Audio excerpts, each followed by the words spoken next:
أعوذ بالله من الشيطان الرجيم.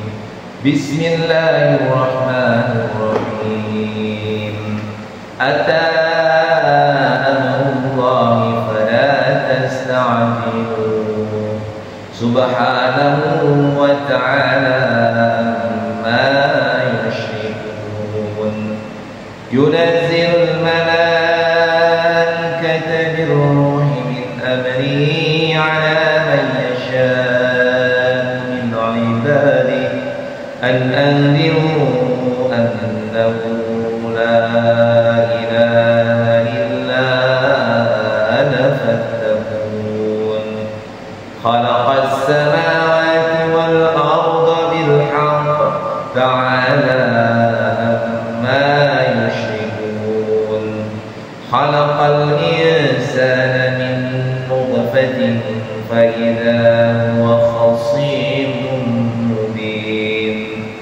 والأنعام خلقها لكم فيها دفء ومنافع ومنها تأكلون ولكم فيها جمال حين تريحون وحين تسرحون.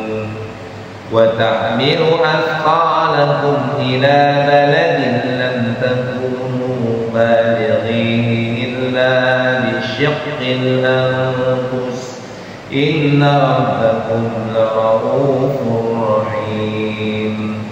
والخيل والبغال والحمير لتركبوها وزينة ويخلق ما لا تعلمون. وعلى الله قصد السبيل ومنها جائر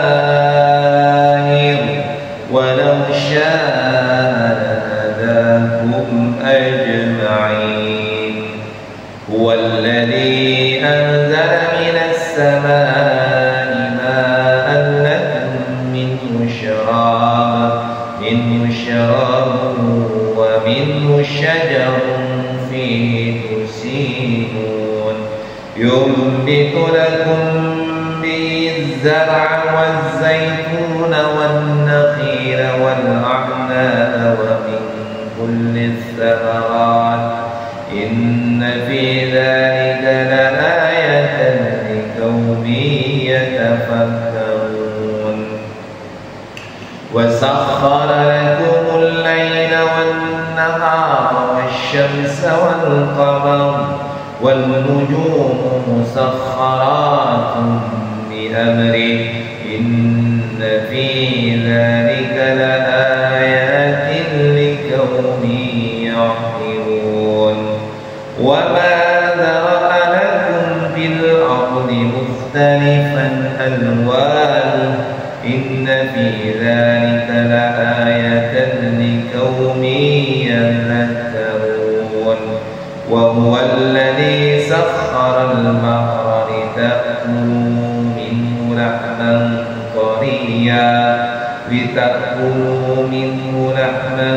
طريا وتستخرجوا منه حلية تلبسونها وترى الفلك مواخر فيه ولتبتغوا من فضله ولعلكم تشكرون. صدق Allahul Azim. Ini surat An-Nahl. Ata amrullah fala tasta'jilu. Ketetapan Allah itu pasti datang, maka janganlah kamu minta akan dipercepat. Jadi ketetapan Allah itu pasti datang, kiamat itu pasti datang, kematian itu pasti datang. Maka jangan minta dipercepat, karena itu sudah pasti ya. Karena kalau sudah kiamat atau sudah mati, orang nggak bisa minta ditangguhkan. Orang mati ya udah selesai, nggak bisa minta ya Allah tunggu dulu nih sebulan, nggak bisa. Ketetapan Allah pasti datang, maka tidak akan ada yang mampu atau tidak ada dilarang kita meminta akan dipercepat. Subhanahu wa ta'ala amma yusyrikun. Maksudnya Allah maha tinggi Allah dari sifat-sifat yang orang musyrik sematkan. Jadi maha tinggi Allah, maksudnya Allah dari apa yang mereka persekutukan. Yunazilul malaikata birruhi min amrihi. Allah menurunkan para malaikat membawa wahyu dengan perintahnya kepada yang Allah kehendaki di antara hamba-hambanya. Sambil mengatakan yaitu, peringatkanlah hamba-hambaku bahwa tidak ada Tuhan selain Allah, maka bertakwalah kepadaku. Jadi Allah itu menurunkan malaikat yang menyampaikan wahyu kepada para nabi, para rasul. Insinya apa? Bahwa harus menyembah Allah, tidak ada Tuhan selain Allah, maka bertakwalah kita kepada Allah. Allah menciptakan langit dan bumi dengan sebenar-benarnya. Maha tinggi Allah dari sifat-sifat selain Allah, yaitu sifat-sifat yang dari dipersekutukan dengan selainnya. Allah menciptakan manusia dari nutfah, dari air mani. Kemudian faidah wa aslin mubin, ternyata setelah diciptakan Allah dari nutfah dan menjadi manusia, maka manusia itu ternyata dia menjadi pembantah yang nyata. Ini orang-orang kafir, orang-orang munafik, nggak tahu diri namanya. Allah sudah ciptakan dia, di mana Allah ciptakan manusia itu dari nutfah, dari air mani. Setelah dilahirkan, setelah menjadi manusia, malah menjadi kafir. Jadi menjadi penentang yang nyata. Kemudian wal an'ama khalaqaha, dan Allah pun menciptakan binatang-binatang ternak. Jadi untuk kita, maka manfaat daripada binatang ternak itu dia ada bulu yang hangat, ya.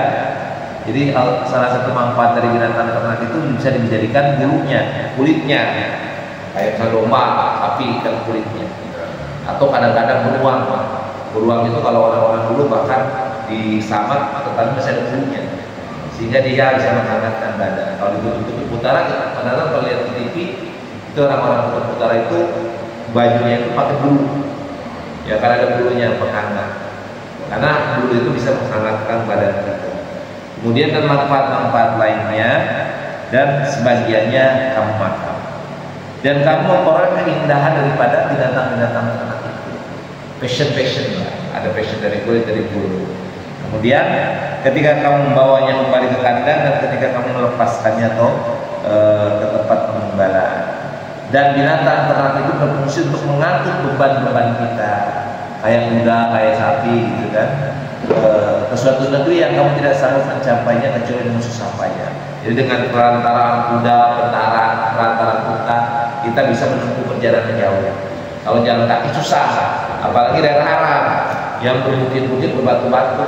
Kalau jalan kaki itu kaki bonyok-bonyok, ya kan. Kalau naik kereta, naik kuda kan dia menjadi ringan, tidak sulit. Kemudian dan Allah telah menciptakan kuda bagol. Kuda bagol itu kuda peranakan dengan keledai, jadi lebih kecil. Kemudian Allah untuk kamu tunggangi dan menjadi perhiasan. Allah menciptakan apa yang Allah kehendaki.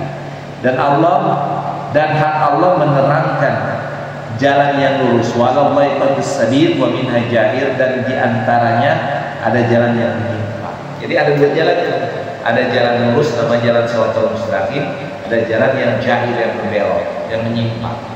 Allah menciptakan itu. Kalau orang berjalan lurus surga, orang yang menyimpang neraka kan gitu kan. Kemudian walau sya'allahu lahadakum ajma'in. Kalau Allah berkehendak, maka Allah akan berhidayakan seluruh makhluk manusia ini. Jadi kalau Allah kehendaki, maka seluruh manusia akan beriman. Kalau Allah berkehendak, seluruh manusia akan menjadi orang yang beriman, akan menempuh jalan yang lurus. Tapi kan Allah punya rencana tersendiri. Walladzi anzala minas sama', Allah lah yang menciptakan atau menurunkan dari langit air, yang difungsi daripada air itu untuk minum. Dan wa minhu syajarun fihi tuslimun, dan sebagiannya adalah menyuburkan tumbuhan, padanya kamu mengembalakan ternak. Jadi Allah itu fungsi air hujan untuk minum kita, bisa langsung minum, bisa juga dengan proses-prosesnya, di mana air hujan itu kemudian disaring oleh oleh Tuhan, disaring oleh tanah, muncul di bawah, namanya sumber mata air. Nah itu Allah, itu pada dasarnya sumber mata air itu dari langit, dari air hujan itu. Tapi kemudian dimasuk, disaring-saring dan menjadi lebih jernih, lebih higienis. Jadi kalau air keluar dari mata air yang langsung itu bisa diminum kan? ya kan? Nah kalau air hujan yang tidak langsung minum kan rasanya nggak enak, gitu. Jadi kalimatnya di antara air itu ada untuk minum, ada juga untuk menyuburkan tanaman-tanaman yang fungsi daripada rumput-rumput itu untuk makan ternak. Gitu. Kemudian yumbitu lakum bihi zar'a, dengan air hujan itu Allah menumbuhkan untuk kamu tanaman-tanaman zaitun, kurma, anggur dan segala macam buah-buah. Sungguh pada yang demikian itu benar-benar terdapat tanda-tanda kebesaran Allah bagi orang-orang yang berpikir. Maka pergunakan pikiran untuk merenung. Itu kalimatnya. Kemudian Allah yang menundukkan malam dan siang, Allah menundukkan matahari dan bulan untuk kita. Nah, kemudian dan bintang-bintang dikendalikan dengan perintah Allah. Sungguh pada yang demikian itu benar-benar terdapat tanda-tanda kebesaran Allah bagi orang yang mengerti. Jadi Allah menciptakan di mana ada siang, ada malam, ada matahari, ada rembulan. Itu untuk kita, agar kita memahami. Dengan adanya siang dan malam kan ada perhitungan hari, perhitungan bulan, ya kan? Kita bisa menentukan berbagai macam tanggal, perhitungan-perhitungan dengan matahari dan bulan itu. Atau dengan adanya malam dan siang, kita bisa melakukan hal-hal yang bisa bermanfaat untuk kita. Kemudian wa ma dara'alakum fil ardi, dan Allah mengendalikan apa yang Allah ciptakan untukmu di bumi dengan berbagai macam jenis dan warnanya. Jadi dalam kehidupan ini beraneka warna dan jenis. Sekarang saya tanya, yang namanya mangga macamnya macam kan? Rasanya beda-beda kan? Beda-beda. Yang namanya manusia beda-beda kan? Nggak ada yang sama satupun ya manusia. Dari 8 miliar sekarang nggak ada satupun yang sama persis, yang sama benar-benar sama, nggak ada. Pasti berbeda. Itu kalimatnya. Ini Allah yang punya kekuasaan. Kemudian hal tersebut adalah merupakan tanda-tanda kebesaran Allah bagi orang-orang yang mengambil pelajaran. Terakhir, Allah lah yang menundukkan al-bahra, lautan untukmu, litakulu minhu, agar kamu dapat memakan daging yang segar, yakni memakan ikan, dan dari lautan itu kamu mengeluarkan perhiasan yang kamu pakai. Ada permata-permata, mutiara-mutiara yang keluar dari laut. Ya kan, mutiara adanya di mana? Di laut, di apa? Di kerang. Ya kan, di kerang-kerang itu kan mutiara kan munculnya dari kerang. Nah, Allah lah yang menciptakan itu. Di lautan itu ada ikan, ada berbagai macam hal-hal yang bisa dimanfaatkan oleh manusia. Kemudian dengan hal-hal yang dikeluarkan dari laut itu, kamu mengeluarkan perhiasan yang kamu pakai. Kemudian kamu melihat pula perahu-perahu yang berlayar di lautan itu, dan agar kamu mencari sebagian kambingnya dan agar kamu bersyukur. Jadi lautan itu sangat bermanfaat, banyak sekali untuk kita. Bahkan dunia ini kan 2/3-nya lautan. Jadi harta yang ada di laut itu lebih banyak dibandingkan dengan harta yang di darat. Cuman kan kita nggak ngerti, kita nggak punya kekuatan untuk menempuh itu. Sekarang ikan aja jenisnya macam banyak sekali. Kan semakin ke bawah ikan itu semakin besar-besar. Jadi kekuatan ikan itu macam-macam. Kayak burung. Kalau burung yang sekedar burung kecil gitu, dia kan terbangnya tak tinggi kan. Ya kan, tapi kalau burung yang bisa terbang tinggi, burung Raja Wali, burung elang, semakin dia besar semakin tinggi terbangnya. Itu makanya malaikat itu sayap-sayap asna wasulah sawatwa. Ada yang memiliki 2 sayap, ada yang memiliki 3 sayap, ada yang memiliki 4 sayap. Dan panjangnya sayap itu dari ujung barat ke ujung timur, langit barat ke timur. Jadi malaikat Jibril itu memiliki 4 sayap. Itu menunjukkan kekuatannya. Semakin dia semakin besar sayapnya, semakin banyak, semakin kuat. Jadi kalau orang cuma punya sayap 2 doang, itu kekuatannya hanya menembus langit pertama, 3 aja. Jadi nggak bisa sembarangan. Sama kayak pesawat. Pesawat juga kan nggak bisa. Helikopter bisa kan ke bulan? Nggak bisa helikopter. Pesawat yang penumpang itu bisa nggak sampai bulan? Dan itu dari bandara mau ke bulan pakai pesawat dari Soekarno-Hatta, bisa nggak? Nggak bisa, karena nggak memiliki kemampuan. Kalau ke bulan harus dilakukan naik pesawat. Nah itu kekuatan. Jadi ini tanda-tanda kebesaran Allah kita yang ada pada diri kita dan alam semesta. Jelas ya? Alhamdulillahirabbil alamin.